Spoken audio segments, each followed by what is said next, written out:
there's a new game called Kaiju-A-GoGo. Yep. I thought this was made up. No, it's actually a game. It's from our old friends at Kerberos here in Vancouver, British Columbia. Yeah. This is a funny game. It's a strange game. It's got a nice sense of humor, very cartoonish vibe to it. It doesn't use state-of-the-art 3D graphics or anything like that, but I think the best part about this game is just the concept is very sound, and also one of these types of ideas where you go, why hasn't anybody done this before? You're It makes a so giant much sense. monster. Yeah. And you're a mad scientist, really, who's Yeah. in charge of a giant monster. And so your goal is to take over cities around the world. And the way you do that is you have to travel to the city, which takes time. Yep. You can speed up time, and days will go by. But you can hustle your mechanical monster to the city and start taking out buildings, start doing damage. There's Vancouver. Did you destroy Vancouver? I certainly did, and full disclosure, we know some of those guys over at Kerberos, and when they sent us the game, they also said, well, we can put EP in the Vancouver map, and so you can actually find little EPN headquarters in Vancouver, and it was fun destroying that. I enjoy doing property damage in any game. You know, if I'm playing God of War, I go in, I smash all the vases. Is vases or vases? I say vases. Okay. And so whatever I can break, I'm going to break. So being able to go in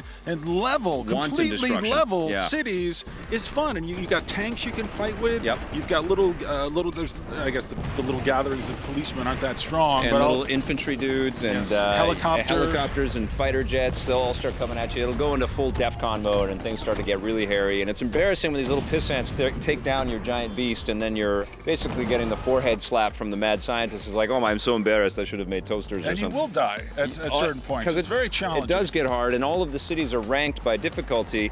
And I think the best way to describe this whole experience is like merging Rampage with Sim City. Yes. Because there is a lot of resource management. Time is a resource, and it takes time to rebuild your guy, depending on how much you have him destroyed, or completely build him up again from scratch. You've also got to build your secret island base and put in different utility functions that help to increase all kinds of new skills and abilities that you can implement back into the beast. The fun of the game is destroying everything. It is.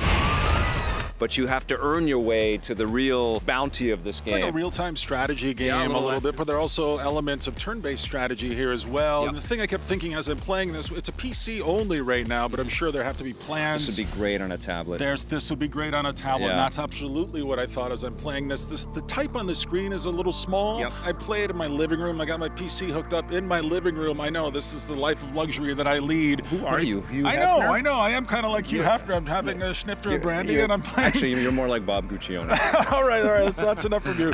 But I'm looking at this thing, I'm reading this, I'm like, why am I not playing this on my iPad? Why, Yeah. This would be perfect to just maneuver. I mean, because it's really not that involved when it No. comes to the controls. No. You're just basically touching where you want the monster to go. But that is also the biggest deficit with the game, is the UI is a little cumbersome, a little clunky. Yes. It takes a few too many menu clicks to get to where you want to go. Some of the production values it's not quite up there. You know, it doesn't fit the high, lofty levels that the concept really attains and achieves, and also the fun of the play really hits and achieves, which is amazing because this clearly wasn't made with AAA budgeting, but it's still really a fun game. It's still really enjoyable to play, and I would love to see more money poured in and this thing kind of evolve, and I think that's kind of the state of the game. I think more content is coming, and it's still being worked on.